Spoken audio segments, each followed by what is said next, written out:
Hi there. Welcome to The Preventable, the podcast giving you a seat at the table with conversations about the intersection of alcohol, drugs, and mental health in everyday lives. Take a seat and join us. Welcome to The Preventable. With me today is Matt Bauersachs. He is the founder and director of operations for Learn to Live Recovery. Welcome. Thanks for having me. Yeah, I'm happy to be here. So this is the second time you and I have met. Mm-hmm. We met briefly at Aviary Recovery Center. They had a grand opening. Yeah. And I was like, oh my gosh, everyone keeps telling me that I should meet you. So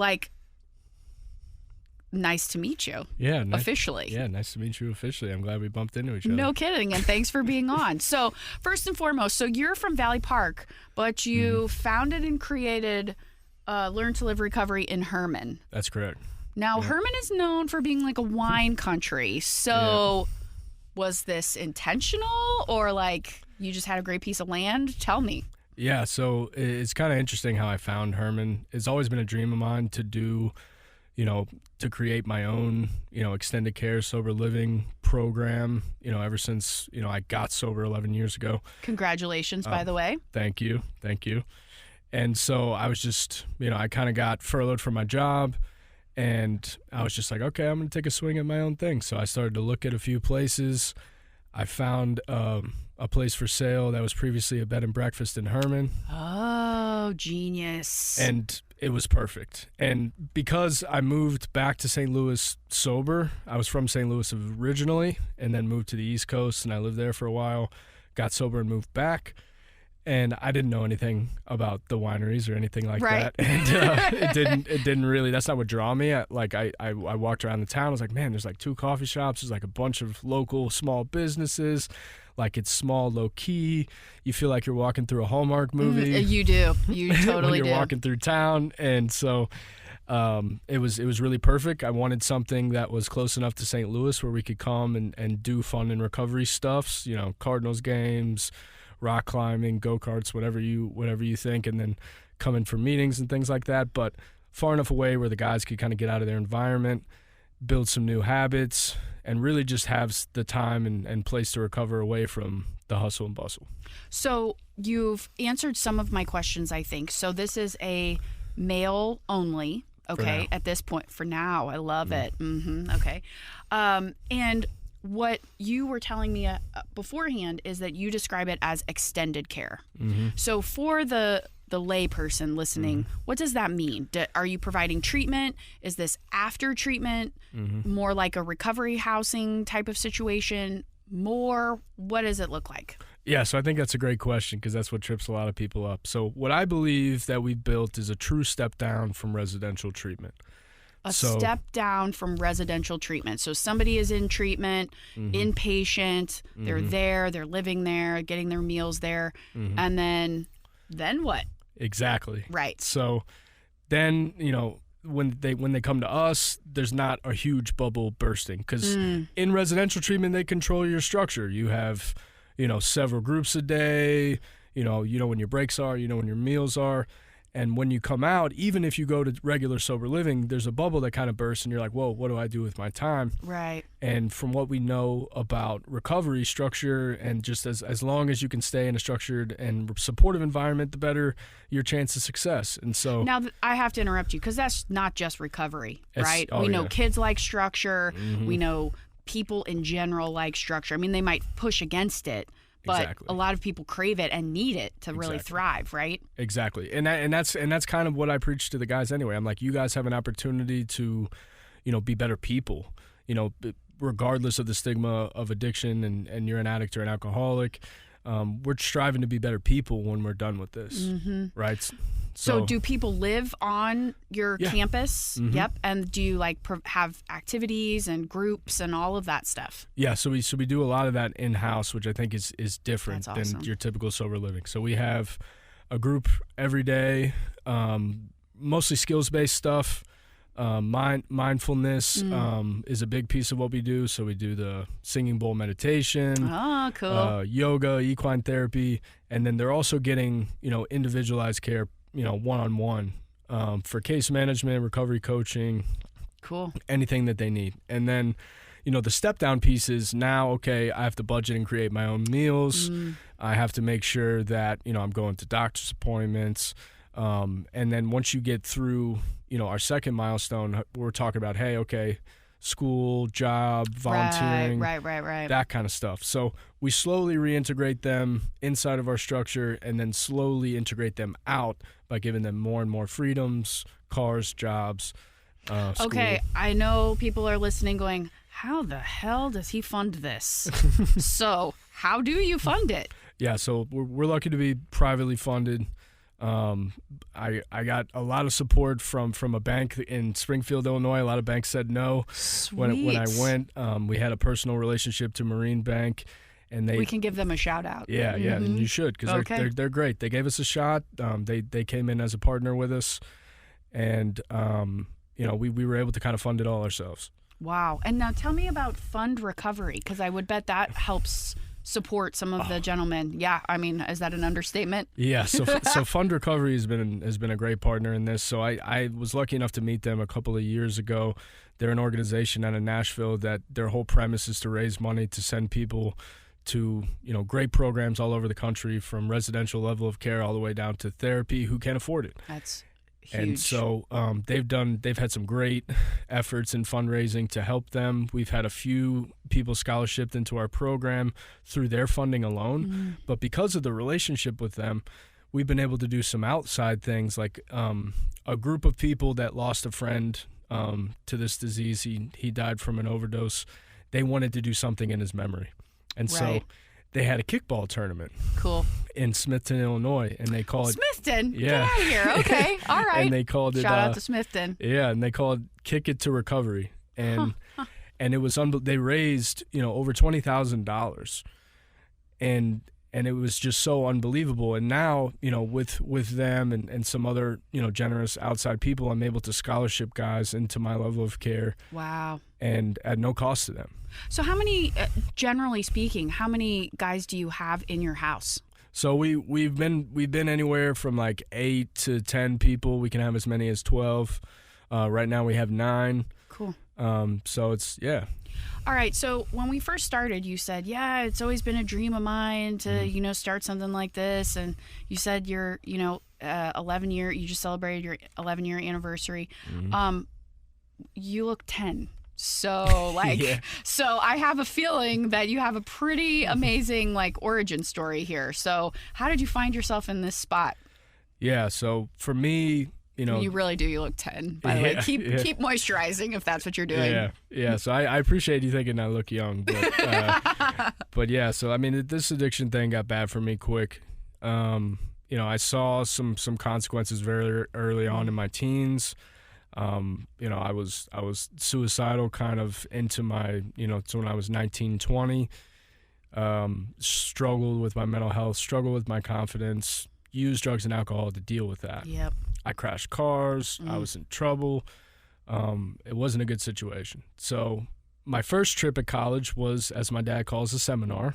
Got it. I went. Okay. It sounds like a very dad thing to say. It did not go well. I failed out. I ended up crashing a car a few weeks later after that. It was a bad situation. My parents kind of intervened, and they said, hey, we can't do this anymore. They tried to send me to therapists and outpatients and things like that. It just didn't work for me. In the middle of all this, did you know that you had sort of lost control, or were you still thinking I got this? It was way past the point of me thinking that it was all fun and games. I needed substances to feel right. I had no happiness outside of using them. I could not emotionally regulate anything. I used drugs to deal with life, and I could not function without them. And a part of me knew that, there was some denial there. Of course. But yeah, at that point, my life was a mess. I had no other options. And so I took the help that was provided. Awesome. I went to a treatment center in Connecticut and got sober. I stayed after in their extended care program, which was, super key in my recovery story. I met a lot of people. I learned a lot of skills. I got confidence again. I knew how to enjoy life again. And I ended up staying up there until I was a year sober. And stayed in a sober living after that until I had a year. And then I moved back to St. Louis because my parents didn't want me to move back home because people, places, and things and all that stuff that gets in our way. And I was like, okay. And so I moved out here. From where are you from originally? Richmond, Virginia. Oh, okay. All right. So why St. Louis? So we were from here originally. I had connections to the area. So like enough connections to feel rooted, but not enough to feel like you were just going back to the same old thing. I had no bad, memories related to using. I had no connections here besides like some family that was somewhat close at the time. Got it. I went back to school. I figured out that I could actually pass school. That I was smart enough to do something with my life, and I struggled at first, but then I figured out that I could do it. Got my bachelor's in social work from SIUE. Met my now wife while we were there, and then it just kind of all spiraled from there. I found really called to come back and help people like me. And ended up working at Preferred Family Healthcare for 4 years. I did some internships with them and ended up being a tech with them for a while. Got my master's from SLU in social work. The plan was to be a therapist. And like I said, my dream was to, do my own thing, to do an extended care, bring extended care to the Midwest, because we have sober livings here and they're great. Yep. I just think that there is something, like, if you're like me and you need that extra piece after treatment before you're ready to go back to your life. It's like a little bit of a safety net. Exactly. And there's no shame in a safety net. No. And I preach it all the time. And that's really the why behind it all. My journey kind of led me here. Well, it kind of explains why, and I mean no disrespect from this, I had never heard of you. And then I've been at this organization for 15 years, so I'd never heard of you. And then all of a sudden, have you talked to Matt? Have you heard of this guy, Matt? Have you heard of this place out in Herman? Oh, we should really talk to this place out in Herman. It's really cool. And then, I just kept hearing your name. And I was like, where did this guy come from? But it seems like you've been kind of the last couple of years on a rocket ship. Yeah, I just feel like I'm kind of being led. Like recovery looks good on you. It's the reason that I can do anything at all, right? I can attribute my recovery to all of my successes. Any good thing that has really happened in my life is because of that I'm able to be mentally healthy today, have a great support system today, and stay sober. So what is next for you? Not saying, by the way, that what you're currently doing is not enough, but in the brief time I've met you, like, your wheels are turning. So I see that you've got plans. So where do you want this thing to go? Or do you want it to be exactly what it is now, which is okay? Yeah. So Learn to Live Recovery, obviously the dream is to grow it some. Is that the dream? It is. Okay. It is. Yeah. So I'd like to expand it a little bit to where, like, my first 2 milestones are out there in Herman, and then maybe come up with something closer in St. Louis for those guys that have that 6 to 8 months of sobriety range, and then they could come back closer and still continue their process. And obviously, eventually maybe like to do a women's house with the same model. I'm biased. I think that'd be a great idea. But for right now, my focus is on the guys in the house now. Really, my passion is to help them. The business stuff and all of that just kind of came later for me because it all started with me just helping another guy.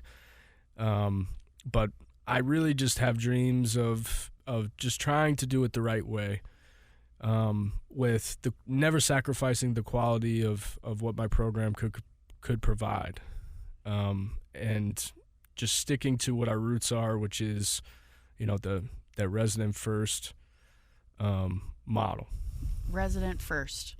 Do you, and I hope can ask this question, do you subscribe to any particular, like, fellowship model? Like, are you all based in AA tradition? Do you support kind of whatever path to recovery each guy wants? Or can I ask that question? Yeah. No, okay, I think that's great. That's something I like to get into anyway. So we are in a place now where recovery looks a lot different.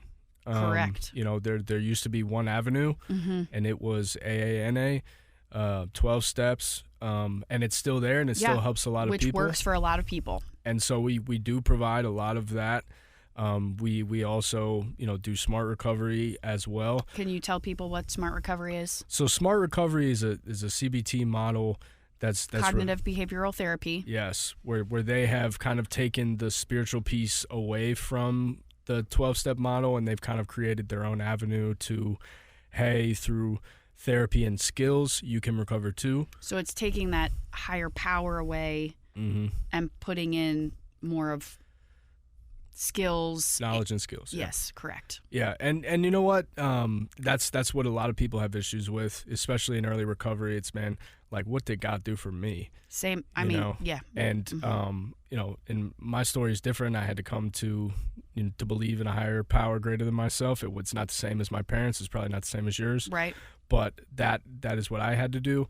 But now I think with the skills that we provide, we also have created our own curriculum that we call, recovery immersion, kind of 12-step immersion, which tells them, hey, what are the skills that you can learn from this? Why do so many people do this? It kind of sounds more like 8 dimensions of wellness as opposed to like the 12 steps. Exactly. Or maybe a meshing of the two. Almost. Yeah, and we want to just fill their toolbox, right? We just want to fill their toolbox with anything and everything that could find them, in long-term recovery later on. And so some of the stuff may work for them, some of the stuff may not. But it's just about filling your toolbox with all this knowledge and skills that you can take with you when you leave. Well, I can imagine that your support system is super proud of you, and that all of the guys at the home are proud of you, but also really grateful for the tools that you're providing and the safe place that you're providing for them. Thank you so much for being on. Really appreciate it. And if you like what you've been listening to, if you want to learn more about Learn to Live Recovery, please consider rating, reviewing, and subscribing to The Preventable. Thanks, Matt. Yeah, thanks for having me. Thanks for joining us at The Preventable, brought to you ad-free by Prevent+Ed. Prevent+Ed works to reduce or prevent the harms of alcohol and other drug use through education, intervention, and advocacy. Please visit their website at prevented.org. Like what you heard? Rate, review, and subscribe to stay up to date with what we are serving on The Preventable.